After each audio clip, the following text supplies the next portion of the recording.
La libertad de expresión y la libertad de prensa son dos derechos consagrados en la Declaración Universal de los Derechos Humanos que últimamente han sido objeto de discusión no solo a nivel nacional, sino a nivel global. Esta discusión está enmarcada en el macrorrelato liberal, el cual tiene como uno de sus problemas centrales la lectura sobre qué es el poder y quién o quiénes lo ostentan. Bajo la mirada liberal, el Estado es la principal figura con poder en las sociedades, por lo que el poder que ostentan las élites y los conglomerados económicos, las grandes empresas y otras grandes instituciones como de la que hablaremos hoy, los medios de comunicación, quedan relegados frente al poder del Estado. El debate sobre la libertad de prensa y los medios de comunicación aquí en Colombia ha estado sobre la mesa dadas las respuestas del gobierno de Gustavo Petro y Francia Márquez a los grandes medios de comunicación. En este escenario, podemos ver ejemplos de la lectura liberal de los medios de comunicación en artículos como "Sin Uribe, Petro encuentra en los medios el culpable que necesita", un artículo de Juanita León, directora de La Silla Vacía. En este artículo, Juanita hace referencia a la concentración de los grandes medios de comunicación en manos de conglomerados económicos y también al sesgo histórico de los medios de comunicación que históricamente han silenciado las voces y las historias de personas como Gustavo Petro, Francia Márquez y muchas personas, sobre todo activistas, que hoy hacen parte del gobierno. Sin embargo, después de estas reflexiones, insiste que Petro no tiene una oposición organizada y que, como el populista que es, encontró en los medios su chivo expiatorio. En el episodio de Presunto Podcast titulado Editorial, Petro jefe de redacción, María Paula Martínez también admite que se sabía que los medios iban a recurrir a narrativas críticas, señalamientos, exageraciones y estigmas contra el gobierno de Gustavo Petro. Sin embargo, termina siendo la pregunta de si realmente el presidente puede corregir a los medios, si les puede responder, que los gradúa de enemigos y que realmente los medios de comunicación ni son tan importantes ni tienen tanto poder. Bueno, pues la realidad es que según la organización Monitoreo de Medios, en Colombia existen solo 8 grupos empresariales, propietarios de medios de comunicación, que concentran cerca del 80% de la audiencia de radio, prensa escrita y televisión. 2 de ellos, la organización Ardila Lule y el grupo Santo Domingo, concentran cerca del 50% de estas audiencias, constituyéndose como un poder ideológico hegemónico en materia política y económica. Además, los medios de comunicación sí han venido incurriendo en prácticas cuestionables en su cubrimiento del gobierno Petro, como la publicación de noticias sin comprobación de fuentes, el uso de, entre comillas, fuentes anónimas, la omisión de temas que no son de su interés e incluso mentiras y la reproducción de discursos de odio como el racismo en contra de la vicepresidenta Francia Márquez. No por nada las tendencias de las últimas semanas en las redes han sido #caracolmiente, #semanamiente y #RCNmiente. Así pues, la discusión sobre los grandes medios de comunicación y la libertad de prensa sigue viva y la daremos aquí hoy en el marco de la democracia liberal, el capitalismo y el derecho a informar y a ser informado consagrado en la Constitución Política de Colombia.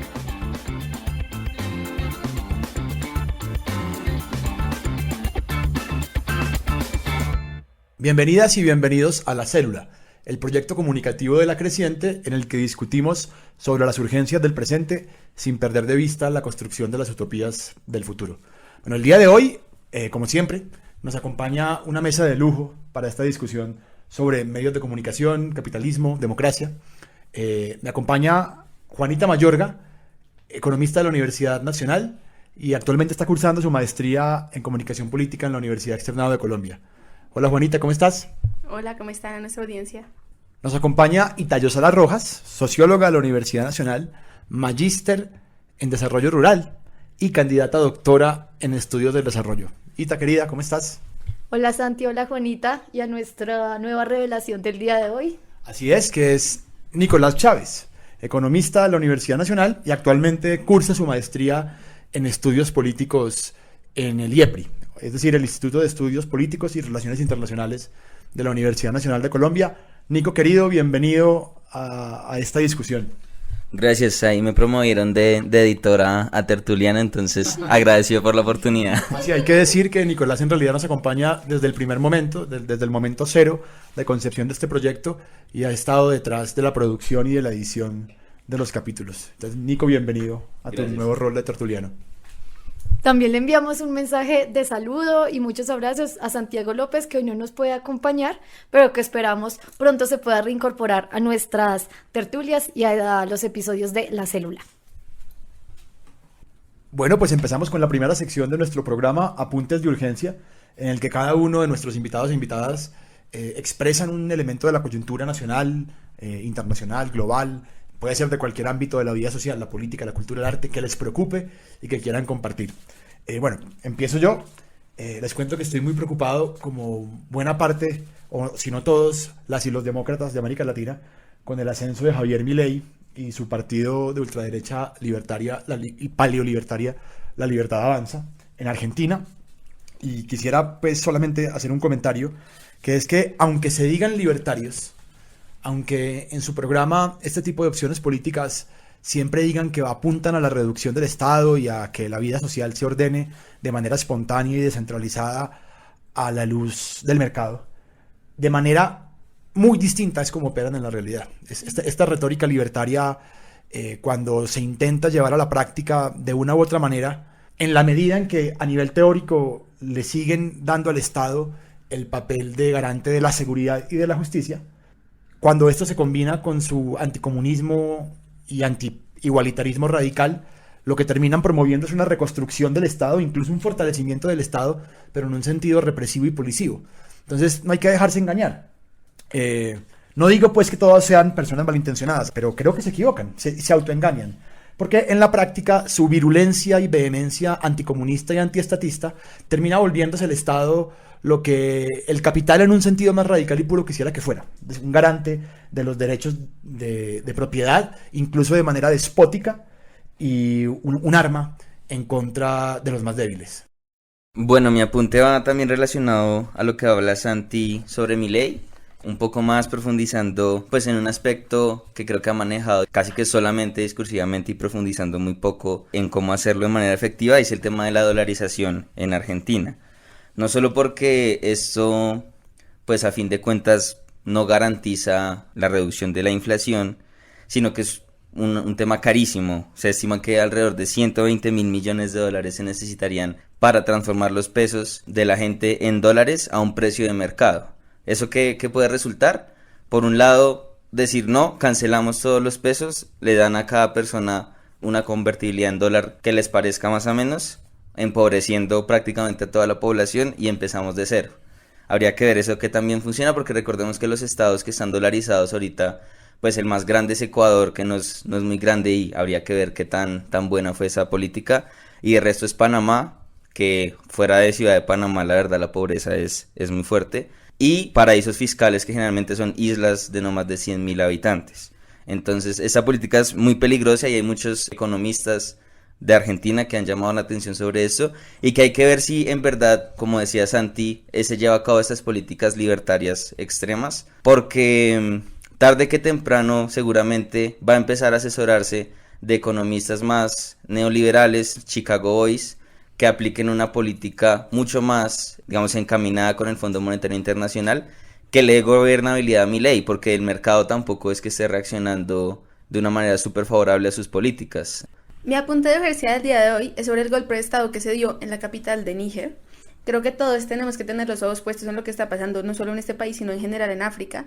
Este golpe de Estado tiene como característica principal que se trata de un grupo que está en contra de la dominación de Occidente y el neocolonialismo, específicamente de Estados Unidos y de Francia, y es principalmente porque Francia tiene intereses muy claros sobre los recursos de este país y pues que permiten que Francia tenga acceso a energía, lo cual es muy complicado dado que la mayoría de la población de Níger específicamente no tiene acceso a energía. Entonces siento que se están dando unos conflictos interesantes ahí y que tenemos que tener los ojos puestos encima, porque ya Francia dijo que era posible que le declarara incluso la guerra a este estado, y países cercanos a Níger también dijeron como que si empezaban a actuar en contra de ese golpe, pues también iban a entrar en guerra. Entonces creo que es muy importante entender qué es lo que está pasando ahí y qué fuerzas juegan alrededor de esto y lo importante que es en general para los países del sur global. Bueno, mi apunte de urgencia iba a ser sobre un tema un poco escabroso que tiene que ver con la Fiscalía General de la Nación en el contexto colombiano, Sin embargo, pienso que es mejor que sigamos explorando el tema internacional y por eso quiero dedicar mi apunte de urgencia al pueblo ecuatoriano y a su decisión mayoritaria con el 59.14% de votar sí en el plebiscito que se realizó durante estos días para frenar el extractivismo y la extracción de petróleo en un parque nacional Yasuní muy importante en la Amazonía ecuatoriana, porque es un mensaje muy contundente no solamente para las y los ecuatorianos, sino para las y los latinoamericanos y para los proyectos alternativos políticos que tienen que repensar las formas en las que financian sus políticas sociales y por sobre todo su modelo energético y productivo que tiene que superar las limitaciones del extractivismo en lo que vivimos las y los latinoamericanos hace más o menos una década con la primera ola de gobiernos progresistas que no logró ir más allá de la dependencia del petróleo y del extractivismo. Es un mensaje muy importante también para Colombia en lo que tiene que ver con la agenda de transición energética, soberanía energética y el cuidado de la casa común. Entonces, enhorabuena por las y los ecuatorianos porque pues nos dieron un triunfo para toda Latinoamérica y para la protección de la Amazonía.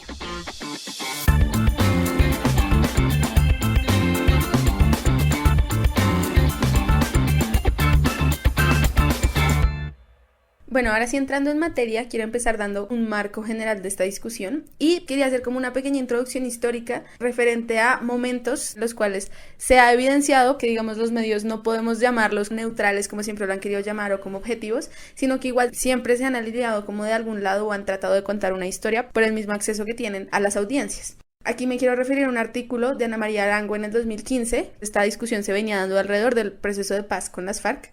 El artículo se llama La responsabilidad de los medios de comunicación en el conflicto armado colombiano y cuenta algunos de los momentos en los cuales los medios han cometido estas cosas que les he venido contando. Entonces, por ejemplo, cuando hubo la toma del Palacio de Justicia, que Noemí Sanil, la ministra de Comunicaciones de ese momento, ordenó que se transmitieran partidos de fútbol, ¿no? Y todo lo que pasó después, obviamente. También hace referencia a la entrevista de Claudia Gurizati a Carlos Castaño, un paramilitar, y pues esta entrevista, como ya lo demuestra en su artículo, sí generó un impacto en la sociedad colombiana en la cual sí se le lavó bastante la cara a los paramilitares e incluso se empezó a ver como algo no tan negativo como se estaba viendo hasta ese momento.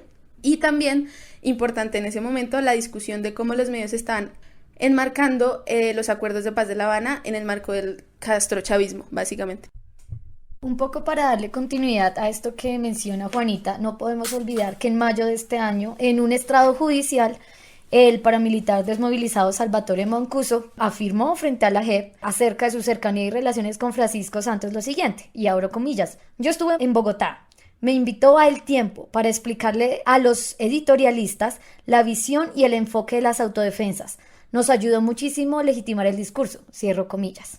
Pienso que esta afirmación no ha sido discutida ni analizada por parte de los medios de comunicación, ni mucho menos por el público colombiano, pero muestra de alguna manera el papel que han desempeñado los medios de comunicación y la matriz discursiva que desde el 2002 ha sido funcional a un proyecto político en específico que fue acompañado con violaciones de derechos humanos, ¿cierto? Y que incluso fue reproducido, fomentado y aplaudido desde tribunales y desde plataformas como los medios de comunicación, como El Tiempo, ¿no? Y pues tampoco podemos olvidar el cubrimiento de otros hechos muy graves, por ejemplo el exterminio de un partido completo, de la Unión Patriótica y demás. No, complementando este elemento, yo quisiera recordarle a la audiencia algunos argumentos que se vieron sobre los medios de comunicación en el marco del trabajo del Centro Nacional de Memoria Histórica. No recuerdo específicamente si era en el Basta Ya o en uno de sus informes particulares. Había un análisis muy interesante sobre el cubrimiento de los medios regionales y nacionales a la guerra, el cubrimiento diferenciado. Por ejemplo, cuando había crímenes de guerra por parte de las FARC, de la guerrilla, los nombres de las víctimas podían aparecer con nombre propio, había un claro enfoque de reivindicar su vida y retratar la tragedia individual y colectiva que implica la victimización a quien sea, en este caso a civiles, mientras que cuando se trataba de víctimas de los paramilitares era común y era sistemático, que cuando había noticias sobre víctimas del paramilitarismo era común que se dijera algo así como mueren 2 en Don Matías, por ejemplo, o encuentran 3 cadáveres en Puerto Berrío o en cualquier otro municipio de Colombia. Esto es significativo porque sin duda revela que más allá de la buena voluntad de muchos editorialistas y del trabajo abnegado y también precarizado de periodistas que no siempre están de acuerdo con las orientaciones ideológicas de sus medios, pues el periodismo colombiano sí tiene que reconocer una responsabilidad, no solamente en el conflicto, sino en general en los déficits y en las falencias de nuestra cultura política y de nuestro sistema político. Sí, de acuerdo. Y digamos, cerrando esto, lo que hablaba Ana María Arango en este artículo era que sí existieron propuestas, como por ejemplo la del expresidente César Gaviria, en incluir a los medios como unos de los actores dentro del conflicto y que se sometieran a la Jurisdicción Especial para la Paz y que se sometieran a también asumir responsabilidades, pero pues hubo mucha gente que estuvo en contra y esto al final no terminó sucediendo, pero creo que esa es una de las principales discusiones, el rol que tienen los medios de comunicación en términos de democracia. Y pues finalmente mencionar, para también alimentar un poco más la discusión, es que esta discusión en ese momento era por los acuerdos de paz y en este momento se ha dado por estos choques que les estaba mencionando, que no han sido de gratis y que no solo tienen que ver con una perspectiva diferente que tiene el gobierno de Gustavo Petro sobre los medios y un apoyo importante a medios pequeños, alternativos o comunitarios, sino también por estas prácticas cuestionables que les he ido mencionando, en las cuales Petro ha tenido que salir muchas veces a desmentir y a defenderse públicamente de temas como pruebas o testigos anónimos, entre comillas, titulares tendenciosos, incluso muchas veces que han tenido que rectificar, pero que sabemos que rectifican por allá en un horario donde nadie los ve ni los escucha. Entonces es como un poco alimentar esta discusión alrededor de esto que está pasando. Y pues ahorita ya Nicolás profundizará un poco más sobre de dónde viene esta discusión en términos de quiénes son los dueños de los medios en el país. Bueno, esa información que les traje acá la obtuvo entre la organización Monitoreo de Medios y el medio La Oreja Roja y sacó un resumen muy bueno como de toda la información que tiene Monitoreo de Medios. Entonces, bueno, voy a citar aquí los 5 principales grupos / dueños casi directos de los grandes medios del país y cómo se conforman. El primero es Sarmiento Angulo, que tiene 27 medios de comunicación bajo su poder. El más grande o el principal es El Tiempo y El Tiempo Televisión. Y pues no hay que olvidar que él es dueño de 6 grupos financieros, el más importante, el Grupo Aval. El segundo viene siendo Carlos Ardila Lule, que tiene 7 medios de comunicación, pero pues entre ellos uno de los más vistos, RCN, con RCN la radio y muchas emisoras, que me contaba Santi que la principal audiencia o lo que más se consume en medios de comunicación es la radio, que es súper importante tenerlo en cuenta para saber como quiénes tienen el manejo principal de los medios. Y obviamente pues está bajo su control 10 organizaciones empresariales, la principal pues Postobón. En el tercer lugar tenemos a Santo Domingo bajo la firma Valorem, que tiene 4 medios de comunicación, pero de los más importantes como son Blue Radio, Caracol Televisión y El Espectador. Y pues es dueño de 5 empresas muy grandes, así destacadas, la cadena de D1 y una plataforma como Linio. La cuarta sería la familia Gómez Hernández, que tiene bastantes medios y sobre todo muchos medios regionales que en pronto se le escapan a uno del radar, como aquí viviendo en Bogotá, pero son pues súper importantes en las diferentes ciudades del país. Y el último, el grupo Gilinski o Jaime Gilinski, que tiene pues la revista Semana y obviamente ha sido como de los más polémicos con respecto al presidente. Y para rescatar a otro, los Char mediante la Olímpica, que tienen los Olímpicas y las estaciones de Radio Olímpica y otros medios regionales en el Caribe colombiano. Entonces, bueno, aquí hay que tener muy en cuenta que evidentemente no es como que los medios sean un tema totalmente desvinculado del poder pues que existen. Digamos, en este caso están ligados al poder económico, que se transforma en poder político casi inmediatamente. En Estados Unidos es legal hacer lobby de las empresas en el Congreso para poner sus agendas políticas. Esto acá no sucede, pero digamos el grupo Sarmiento Angulo financió las campañas de casi todos menos Petro en las elecciones pasadas. Entonces es prácticamente lo mismo, hay que tener muy en cuenta eso. Sí, con respecto a lo que decía Nico, es importante 2 puntos ahí en términos de concentración. El primero es que una parte del problema de la concentración es que como estos grandes medios de comunicación acumulan, como les decía, la mayoría de las audiencias, tanto en televisión como en radio, etcétera, también hay un problema y es que el gobierno solo pauta con ellos pues para realmente llegar a la gente, lo cual reproduce este monopolio que tienen los medios, ¿no? Entonces también es importante pensarnos cómo desde el Estado se podría también pautar con otro tipo de medios pues para llegar a las grandes audiencias y poder democratizar la información.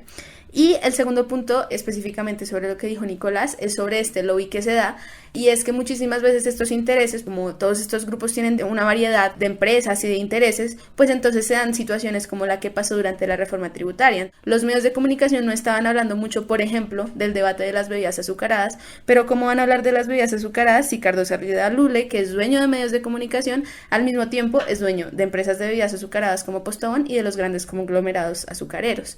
Entonces es como, creo que una parte de la discusión también tiene que ver con esta posibilidad de integración horizontal. Todos estos personajes y estas élites económicas tienen un montón de negocios con intereses que se entrecruzan entre ellos.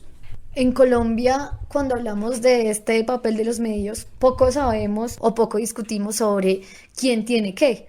Y por eso es muy importante lo que Nicolás nos acaba de compartir. En los debates que tienen que ver con la libertad de prensa, la libertad de expresión, desconocemos los intereses económicos que pueden mover ciertas opiniones.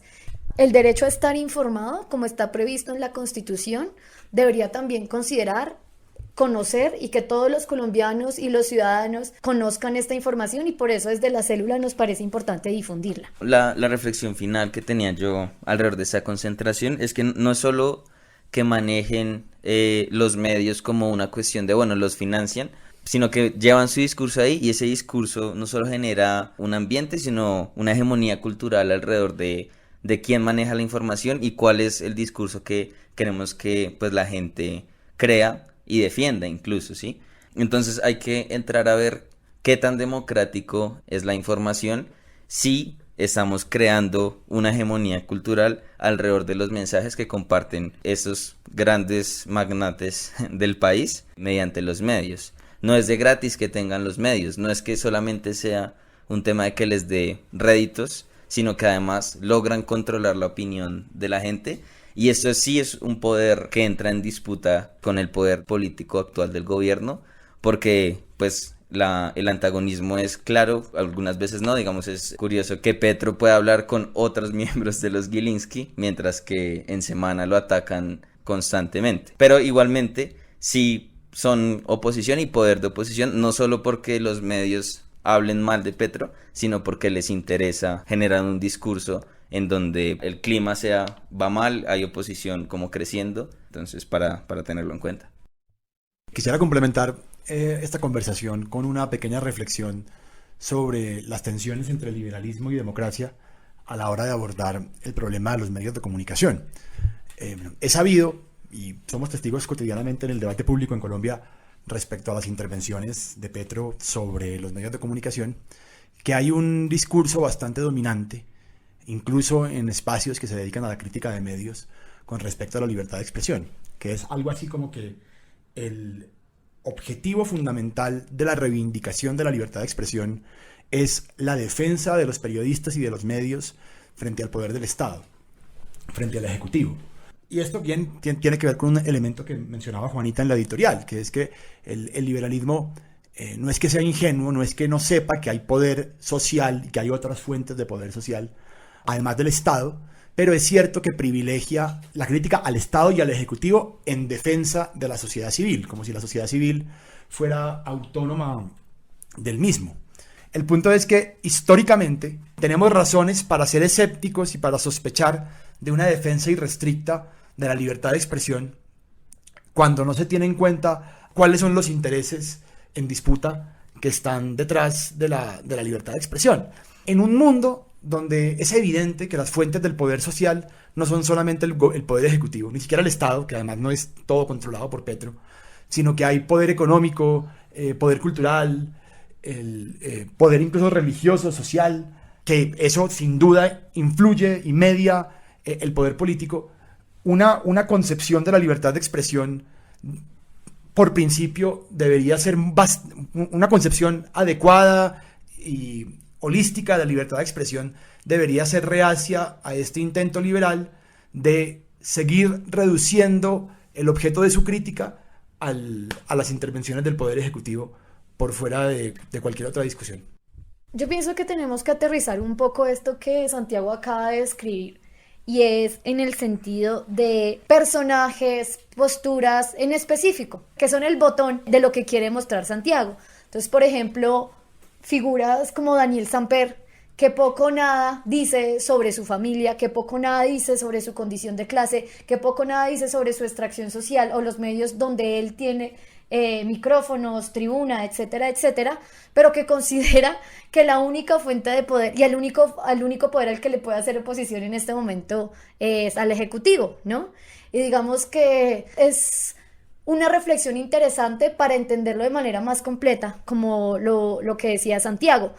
Por otro lado, este tema de los medios de comunicación se articula y de la libertad de expresión y de prensa se articula con las encuestas de opinión, con la aprobación y la desaprobación y con la idea de hacer ver un consenso entre los ciudadanos y las ciudadanas respecto a temas en específico. Ahorita estamos hablando de este gobierno, del gobierno del presidente Gustavo Petro y la vicepresidenta Francia Márquez. El tema que cada semana prácticamente se presente una encuesta de opinión de aprobación o desaprobación, yo pienso que tenemos que ser un poco más críticos sobre ese tema y sobre la idea de querer hacer ver una opinión unánime, homogénea, clara respecto a ciertos temas. Y sobre esto se han referido sociólogos muy importantes como Pierre Bourdieu y la idea de una opinión pública homogénea como la suma de libertad de opiniones individuales, pero pues que en últimas primero, desconoce no solamente las fichas técnicas de las encuestas, como todas y todos nos preguntamos cuándo las revelan, sino también desconoce una realidad a la que Bourdieu le dice algo así como, cuando usted hace una pregunta, usted tiene un interés en hacerla. Y esos intereses políticos tienen que ser, bueno, no son explícitos en este momento, pero podríamos hacerlos explícitos también para discutir esos resultados. Y ojo, con esto yo no estoy diciendo que el presidente y que la vicepresidenta gocen de total aprobación o que los niveles de desfavorabilidad sean así. No, por el contrario, lo que estoy diciendo es que alimentan una matriz mediática en la que hay unos intereses políticos, unas dinámicas de poder en la que media, sí, los temas económicos, la posición de los actores allí, y que considerarlo podría llevarnos a hacer una reflexión verdaderamente democrática de lo que estamos viviendo como sociedad en este momento. Ahí, para complementar un poco, es que, digamos, en los temas estadísticos y encuestas, hay que preguntarnos también, no solo qué, o sea, digamos, el motivo del que se pregunta, sino a quién se le pregunta. Es como fundamental. Pues si bien no es como tener una lista del nombre con la cédula y la dirección de quien contestó la encuesta, sí datos socioeconómicos de a quiénes se le pregunta, de qué sectores, nos van dando una realidad más clara de estas, digamos, estas cifras que están representando. Y no mostrarlo como una tendencia global de que eso es lo que piensa la ciudadanía colombiana.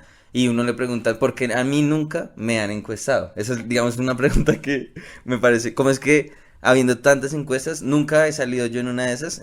Entonces, hay que, digamos, esa información, si bien síganlo haciendo como quieran, digan, lo hicimos a estos sectores de la población y eso es lo que representa. Bueno, y específicamente sobre este tema que estaba mencionando ahorita, sobre generar esta opinión casi que unánime de la sociedad, creo que es importante mencionarla. Y ya como concentrándonos más en temas puntuales como para ejemplificar esto, y que creo que ahorita Santi va a profundizar un poco más, es los intereses económicos específicos que hay detrás. Ya mencioné un ejemplo que era el debate sobre las bebidas azucaradas, pero otro que me parece importante en términos de construcción de hegemonía cultural es el tema de la economía ortodoxa, y es todos estos artículos que tienen que ver con críticas a Petro desde la economía ortodoxa y tradicional, que dicen, por ejemplo, el artículo que decía que por cada 1% que se subiera el salario mínimo se iban a perder no sé cuántos miles de empleos, o Banco de la República dice que por la reforma laboral del gobierno Petro se podrían perder hasta 746.000 puestos de trabajo, que fue un artículo que hizo Semana, y que además no era ni siquiera del Banco de la República, sino de un centro de investigación aliado del Banco de la República, donde literalmente el estudio dice: no somos una opinión oficial del Banco de la República. Y además la cifra que dan es el tope superior de un rango gigante que dieron como de puestos que se podían perder. También en referencia a lo del salario mínimo, bueno, todo el mundo tituló que se iban a perder empleos y ahorita lo que lo que tenemos es que volvimos a un desempleo de una cifra, que es algo que no pasaba hace muchos años y que pues la gente claramente no tiene tan presente estas discusiones. Entonces creo que es importante ver cómo los medios sí están enmarcando una forma de ver la economía y la toma de decisiones políticas específica, que esto es lo que alimenta muchísimo las críticas que se tienen contra el presidente Petro. Obviamente muchas otras son específicamente de la historia personal y de temas más ideológicos políticos, pero siento que en temas de economía se centra muchísimo en eso. Más porque nunca hay que dejar de vista, y yo lo hablo un poco como economista, que si bien muchas veces estas políticas sí manejan estas relaciones, la economía ortodoxa sigue siendo teoría. Y si bien se ha llevado a la práctica mediante política económica, generalmente pues no se puede afirmar categóricamente que aumentar el salario aumenta el desempleo. Es teoría que nos comunican como verdades y como hechos. Bueno, en mi intervención me quisiera referir a algunos mecanismos específicos mediante los cuales los medios de comunicación dominantes cubren los asuntos noticiosos de una manera partisana. En un artículo reciente que les recomiendo mucho del profesor de filosofía Óscar Mejía Quintana en el periódico Desde Abajo de este mes, titulado Hegemonía contra Hegemonía y medios de comunicación como posición política, el profe Óscar, retomando a Habermas, nos recuerda que los medios en Colombia no satisfacen los criterios de lo que Habermas denomina una democracia semiótica. ¿Qué quiere decir una democracia semiótica?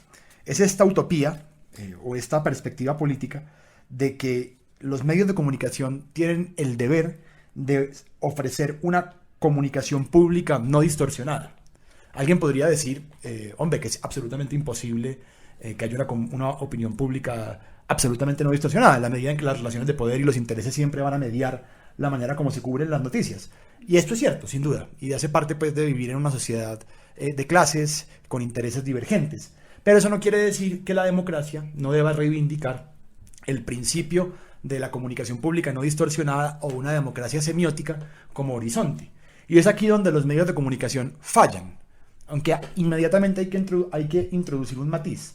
Los medios de comunicación fallan desde la óptica y desde la perspectiva política de que debe haber una cosa que se llama una democracia semiótica, es decir, fallan desde un punto de vista normativo, pero en términos de la sociedad específica, de las condiciones históricas en las que nos desenvolvemos, en las que vivimos, es decir, sociedades de mercado, sociedades capitalistas, los medios de comunicación no es que fallen, sino más bien funcionan como uno de los mecanismos para reproducir relaciones de poder, para reforzar relaciones económicas. ¿Cómo se ve en la práctica que los medios de comunicación cubren de manera partisana y no logran ofrecernos una comunicación pública no distorsionada, así sea como ideal y realizable? Pero ¿cómo podemos demostrar que ni siquiera lo intentan? Me parece que el ejemplo paradigmático, claro, es el debate sobre las reformas a la seguridad social, al mundo del trabajo y a la economía del gobierno Petro. Muy en la línea de lo que dice Juanita. Por ejemplo, el debate de la reforma laboral. Argumentos que son asunto de contienda y de polémica teórica y empírica fuerte. Por ejemplo, que los costos laborales en Colombia son el determinante fundamental de los niveles de empleo y de informalidad. Algo que es, así dicho, es burdo, ¿cierto? Claro, los profes de economía neoclásica se defenderían, pero habría debate. Pero algo que es evidentemente burdo, por ejemplo, decir que disminuir costos laborales aumenta los niveles de empleo, ese asunto polémico y teórico los medios de comunicación lo presentan como una realidad prácticamente incontestable. O sea, por hacer una especie de, ya sea por mantener una pantomima de esfera pública democrática, o ya sea por la calidad profesional y deontológica de algunos periodistas, puede que haya opiniones contrastantes. Pero lo que sí es claro es que los grandes medios de comunicación muestran como verdad revelada, como hecho dado, algo burdamente y fuertemente contrastado y que es objeto de debate en la academia y en la teoría económica. Pongamos un ejemplo, pues, para defender un punto de vista alternativo.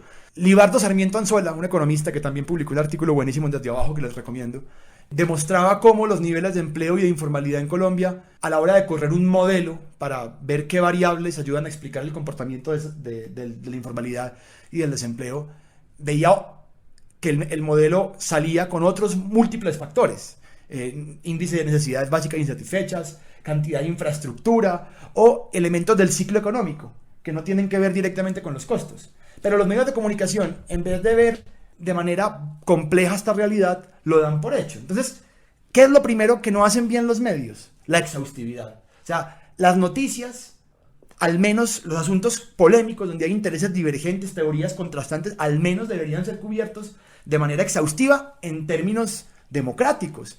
Y la sociedad debería exigírselo a los medios. Y no lo hacen. Con el debate de la reforma a la salud es lo mismo. Dan por hecho y se cogen del hecho de que está instalada en parte de la sociedad por años de neoliberalismo la idea de que los estados no pueden administrar, y esto lo ven como una realidad natural, sin ver que fueron los propios tecnócratas neoliberales los que reprodujeron el clientelismo en Colombia para así lograr que políticos tradicionales les aprobaran medidas impopulares a cambio de la posibilidad de disponer de parte del erario público. Eso lo dice el mismo Rudolf Homs, que fue uno de los grandes intelectuales del neoliberalismo en Colombia en la década de los 90. O sea, pactaron con la clase política, en ese sentido, depreciando el valor de la república y de la cosa pública, pactaron con la clase política ellos poder pasar reformas impopulares a cambio de que ellos pudieran mantener sus cuotas de poder a punta de clientelismo. Y luego, los mismos políticos clientelistas son denostados como incapaces de administrar, como si no hubiera sido el propio neoliberalismo en Colombia el que hubiera reproducido, al menos en parte, este estado clientelista. Entonces, creo que esto es muy importante tenerlo en cuenta. No es solo que los medios mientan. Ojo, no es solo la revista Semana. Hombre, esa es la crítica fácil. Es el blanco de la crítica más común en Colombia. Todos nos podemos juntar para criticar el racismo de María Andrea Nieto y al carácter de Fox News y el trumpismo de Vicky Dávila. Pero lo cierto es que hay otro montón de medios con un aura de respetabilidad, y no solo aura, o sea, sí mejor calidad periodística que Semana, que también incurren en el debate de las reformas en estos asuntos. Ausencia de ecuanimidad en los puntos de vista, ausencia de exhaustividad en el cubrimiento noticioso, hacer pasar elementos y discusiones profundamente polémicas en el campo de la ciencia como si fueran verdades naturales solo porque satisfacen los intereses de los empresarios. Y frente a esto hay que hacer crítica. Para terminar, una pequeña discusión sobre la FLIP, la Fundación para la Libertad de Prensa. Ellos, como buena institución creada en un punto de vista liberal, muy respetable, aunque aquí tengamos otro, plantean que el gobierno no debe entrometerse ni defenderse, porque en la medida en que son poderosos, el presidente es un poderoso, eso puede vulnerar la libertad de expresión. Y bueno, con justa razón, una parte del público les reclama, otra parte del público les recuerda a esa parte del público que reclama que ese no es su papel, ¿cierto? Pero yo creo que este debate no hay que personalizarlo, o sea, más allá de una ONG en particular, aquí de lo que se trata es que hay un punto de vista dominante en la manera como se cubre el periodismo en Colombia, que es limitado. No solamente es que sea limitado, Santiago, lo que pasa es que termina convirtiendo falsedades en verdades. Eso es lo más problemático. Y esto no lo digo como un apunte ideológico así, dándole también... Así suena, porque es que acá tenemos también una perspectiva ideológica. Pero lo que quería decir es, y un ejemplo claro es cómo ciertos medios de comunicación dieron cubrimiento y titularon La sanción por el pago de sobornos y coimas del Grupo Aval en Estados Unidos, en donde aquí se hizo pasar como si estuvieran exentos de culpa, cuando por el contrario, el pago de la multa lo que evidencia es la responsabilidad del Grupo Aval. Recordemos precisamente cómo empezamos este podcast, quién tiene qué, quiénes es dueños de los medios de comunicación y por qué terminan presentando una sanción que evidencia que el Grupo Aval sí incurrió en estas acciones delictivas y que por ello la paga. Pero acá los medios de comunicación titularon que estaban absueltos y eso es como lo más grave. La segunda cosa que quiero decir, que aquí desde la célula, es que criticar o ser reflexivo sobre estas posiciones, estas afirmaciones de los medios de comunicación no es atacar la libertad de expresión y no es atacar la libertad de prensa. Y así lo han querido ver y así ciertas organizaciones como por ejemplo la FLIP lo ha mostrado, como si pedir la rectificación y la revisión de los hechos que se quieren comunicar fuera censura. No es censura, es el derecho de las y los ciudadanos por tener la información adecuada, por conocer todos los hechos, por conocer todas las perspectivas.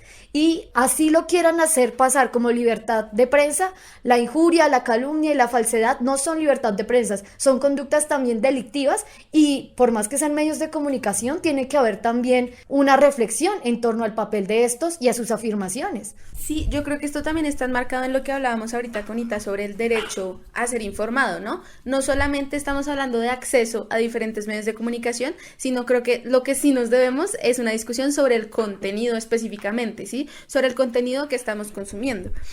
Yo quería mencionar como unos otros ejemplos de modus operandi que me parece importante rescatar, y es que no solamente se trata de mentir vehementemente, como por ejemplo cuando Vicky aseguró que Nicolás Petro tenía pruebas que demostraban el ingreso de dineros irregulares a la campaña de Petro, y luego en la audiencia no mostró ninguna prueba y hasta le tocó borrar el tuit, sino también tenemos formas de estirar la verdad, ¿no? Entonces, por ejemplo, cuando Jesús Armando Arias Cabrales, que fue el general condenado a 35 años después de lo que pasó en la toma del Palacio de Justicia, hace poco le hicieron una entrevista en Revista Semana y el man decía que le parecía súper irónico que él haya terminado 35 años ahí metido, mientras personas que participaron del hecho del M-19 como el presidente Petro, pues en efecto había llegado a la presidencia.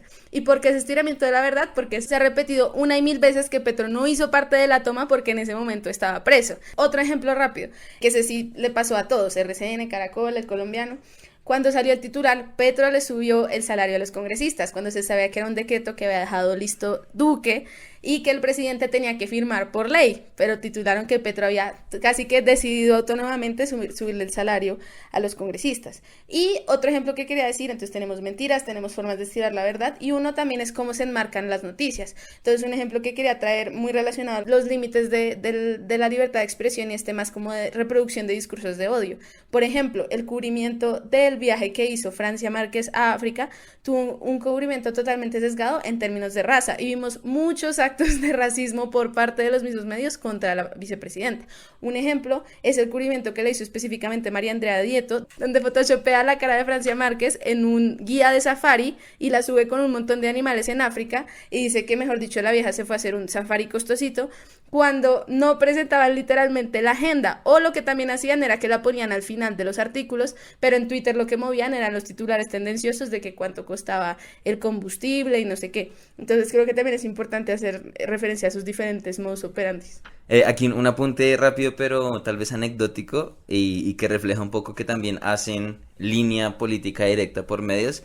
Recuerdo estar escuchando el Hoy por Hoy, el reportaje de Caracol Radio en las elecciones del 2018. Cuando se da ganadora Duque, sale el respetado periodista Darío Arismendi a decir: muy bien, se salvó el país, tenemos un presidente excelente, nos salvamos de ser Venezuela. Y fue como, yo me quedaba pensando, ¿cómo es posible que literalmente no pase nada cuando supuestamente los medios son objetivos, neutrales, reaccionando a unas elecciones políticas? Y yo, o sea, me quedé literal atónito, no podía creer lo que estaba pasando, y nadie lo comentó nunca, y literalmente es línea directa política, y no es la primera vez que ha pasado. Creo que ahora Gustavo Gómez en sus editoriales también es muy claro en qué discurso maneja, y no tiene ningún tapujo en dar posiciones políticas en la editorial de un medio de comunicación. O sea, no es su columna de opinión. Ojo, yo quiero decir una cosa muy importante. Es que acá no creemos que haya límites para la libertad de expresión y para la libertad de prensa. No, acá creemos, como Rosa Luxemburgo, que la libertad es y será la libertad de quien piensa diferente. Y eso aplica a todos los contextos y lo defendemos, ¿sí? Pero lo que queremos decir, y el mensaje más importante, siento, para nosotras y nosotros en la célula, es que no se puede presentar como libertad de expresión falsedades, mentiras, injurias y calumnias, porque no lo son. Y esa confusión puede tener unos costos muy grandes para la democracia, ¿sí? Y eso es precisamente lo que nosotras y nosotros queremos venir a defender acá. Defendemos la libertad de expresión, obviamente, defendemos la libertad de quien piensa diferente a nosotras y nosotros, pero no podemos dejarnos confundir cuando se trata de difundir mentiras, o cuando también queremos problematizar y ser críticas con las editoriales y las opiniones políticas que se hacen pasar como hechos objetivos e imparciales cuando lo son y responden a unos intereses económicos específicos. No, yo creo que estamos entrando en una discusión bastante interesante, entonces quisiera como ser un poco polémico para ver si estamos en desacuerdo en algo. Yo creo que todos los medios de comunicación tienen líneas editoriales y es absolutamente legítimo que los medios de comunicación los tengan. O sea, el problema no es que Darío Arizmendi en 2018 diga que no le gusta Petro, que nos salvamos de ser Cuba, Venezuela, China, Nicaragua, ¿cierto? Salvaron de que el Stalin del Ciénaga de Oro ganara, no. Ese no es porque él tiene absoluto derecho a tener una línea editorial. El problema es que los medios de comunicación, su existencia, el hecho de que sean propiedad de los grandes poderes económicos, le termine por prefigurar la oferta de opciones mediáticas a la ciudadanía. Es decir, que el espectro radioeléctrico, que el papel prensa, todo esté en control, no todo, porque hay redes sociales, ahorita podemos hablar de eso, la crisis de los medios, las redes sociales, pero lo fundamental de la producción mediática de la sociedad sí está en manos, con mediaciones, que la gente tiene igual, piensa distinto al jefe, lo que sea, pero sí está en manos del gran capital. Entonces, ahí a lo mejor la FLIP no tiene que hacer nada. Creo que a lo mejor podríamos es imaginarnos cuál sería un diseño institucional que sí garantice la libertad de prensa, porque aquí estamos claros en que no nos gusta que la libertad de prensa se entienda como el simple derecho que tienen los poderosos a tener grandes medios de comunicación, a hegemonizar y monopolizar los vehículos de acceso a la información. En otras latitudes se han hablado de ley de medios, por ejemplo, de repartir el espectro mediático de una sociedad en tercios, un tercio para el sector privado, un tercio para el Estado y un tercio para el sector comunitario, popular, para emergente, para lo que emerge de la sociedad civil con ganas de comunicar y de hacer noticias que no corresponde al gran capital. Yo creo que algo así, recordando un poco el estribillo del programa de que se trata de hablar de las urgencias del presente sin perder de vista las utopías del futuro, es una utopía de mediano plazo. O sea, ¿cómo nos imaginamos un panorama mediático distinto? Yo creo que sería interesante tener una institucionalidad donde se garantice que está bien, los dueños del capital pues van a tener medios, conocemos sus líneas editoriales, pero la república, pero la soberanía popular, en la medida en que se expresa en un mandato y en un contrato social que no corresponde por definición a los intereses de los propietarios, porque el interés general no corresponde a los intereses de los propietarios, también debe haber una institucionalidad mediática, medios públicos.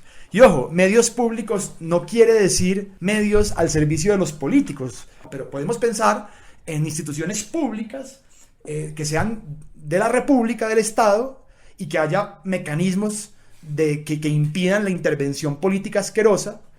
De nuevo, siempre sabemos que los intereses no se pueden erradicar, ¿sí? O sea, siempre va a haber intereses políticos, culturales, pero me parece igual interesante, sabiendo eso de manera realista, de que no hay mar de mermelada, igual tener políticas de diseño institucional que impidan lo que pasa ahora, de que los intereses de los ricos sean los que determinen qué es verdad periodística. Y una cosa, un apunte final, el problema de la objetividad y la neutralidad. Es interesante, y aquí hay muchas perspectivas sobre este tema en medios y en ciencias sociales. Yo quisiera ofrecerles una. Se ha hecho muy común decir que la objetividad es imposible, que lo que se pide es rigurosidad. No, yo tengo una visión distinta que quiero compartir con ustedes, a ver si quieren coger el hilo de la discusión por ahí.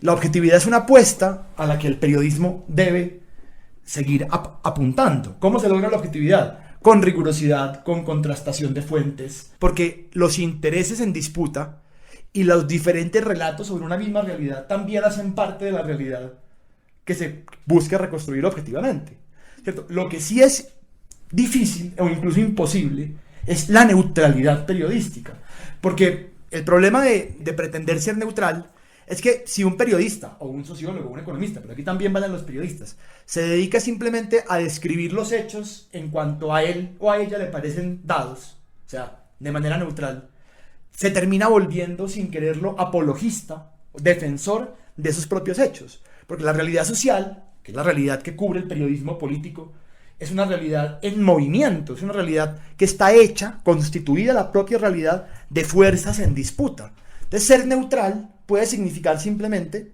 sin quererlo, de manera inconsciente, ser apologista de los hechos. Es más objetivo ser explícito con los intereses partisanos o casi partisanos que uno tiene. Es decir, es más objetivo reconocer que cualquier cubrimiento de la realidad, incluso un cubrimiento periodístico, es inevitable que se vea permeada por los intereses en disputa que constituyen esa propia realidad que quiere cubrir. Por ejemplo, la vida económica.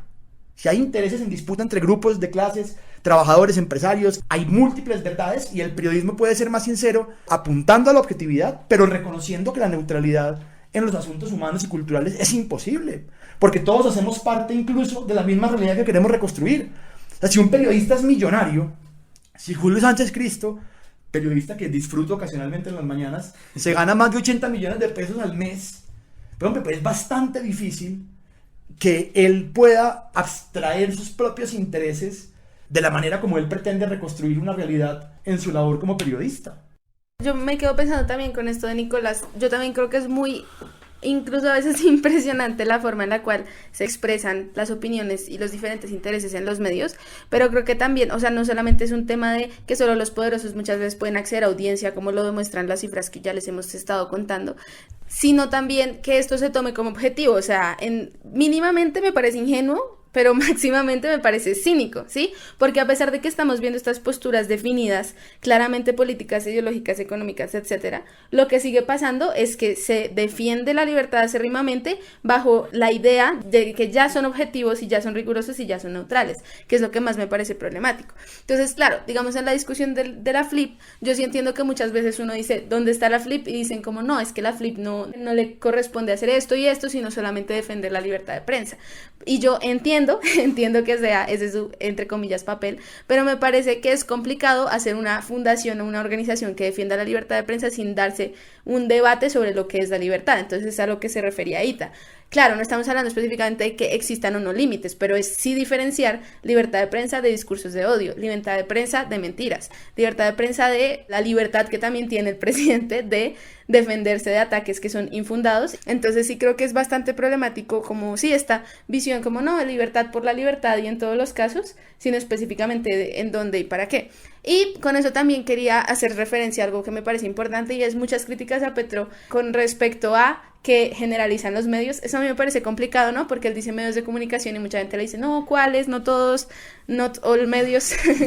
Pero me parece importante pues dar la discusión. Yo creo que muchísimos medios sí tienen esta problemática, pero bueno, rescato que es importante hablar de que no todos los medios son iguales y vuelvo a un ejemplo de la Flip. Cuando la Flip dice como es preocupante que Petro ataque a los medios, el ejemplo que da de por qué eso está mal es el asesinato de periodistas en otros momentos. Y es como, bueno, espérate, porque Petro no está atacando periodistas en específico, está hablando de medios corporativos y grandes conglomerados mediáticos, y el ejemplo que puedes dar no es el de un periodista que asesinaron, no sé, en la época de Uribe con los falsos positivos, que me parece como bien exacto, en la época más fuerte del narcotráfico. Entonces sí creo que hay que tener como clara esta palabra que es la proporcionalidad, ¿no? Claro, hay diferentes medios y tales, pero ¿quiénes son los que están monopolizando las audiencias? Y también, importante mencionar, el enfoque que tiene este nuevo gobierno de apoyar y fortalecer los medios comunitarios y los medios alternativos. Yo tengo un apunte no referente, digamos, a las actuaciones de estos grandes conglomerados cuando se trata de temas políticos. Hace unos años yo vi una película muy interesante, estaba en Netflix, es una película inglesa que muestra la historia de un vecino como unos 60 años en Inglaterra, cuya vecina es asesinada y a él lo culpan. Y muestran cómo los medios de comunicación construyeron todo el relato, accedieron incluso a reportes de la fiscalía, de la policía, que lo incriminaban, pero en ningún momento se demostró que si era inocente o no. Es decir, los medios de comunicación sirven y sirvieron como tribuna y como tribunal para juzgar al ciudadano sin que este hubiese sido, digamos, objeto de un juicio como el debido proceso lo exige, y de una vez lo presentaron como el culpable, ¿no? Luego al final pues el ciudadano es comprobado inocente, etcétera, etcétera. Entonces lo que quiero decir acá es la crítica a los medios y a la manera en la que realizan ciertos cubrimientos no es solamente aplicable para temas políticos en específico, sino que también como están en una realidad de vender noticias, de vender chivas, de responder a esa demanda, pues los hace incurrir en unos debates éticos sumamente complejos de los que también podemos hablar. Otra película muy buena es una gringa que se llama Primicia Extraordinaria, que es el cubrimiento de accidentes y de cómo incluso los periodistas y los medios, por estar llevados por esta idea de ganar la chiva, participan e incurren casi que en delitos para cubrirlos. ¿sí? Y es bastante interesante. Entonces, mi punto es que cuando hacemos esta crítica a los medios, no solamente responde a debates puntuales políticos, sino también a que están inmersos en una dinámica de mercado, de demanda, en la que su comportamiento, por quererse vender más, por querer ganar la chiva, lleva a unas violaciones éticas sumamente graves. Yo quisiera terminar planteando lo siguiente, justamente por las dificultades de lo que plantea Nicolás. Es decir, que el discurso que termina siendo dominante, pues es el discurso que es más dominante en términos económicos y políticos. Y eso es obvio en sociedades altamente mediatizadas, donde la mayoría de las cosas que sabe la gente del mundo, por fuera de su mundo de vida cotidiano, pasa por pantallas, por medios. Pues evidentemente es complicado que la visión del mundo de esas personas, de la mayoría de las personas, o de todos y todas, esté condicionada por poderes de facto, que es quien tiene más poder de medios. Eso es un problema.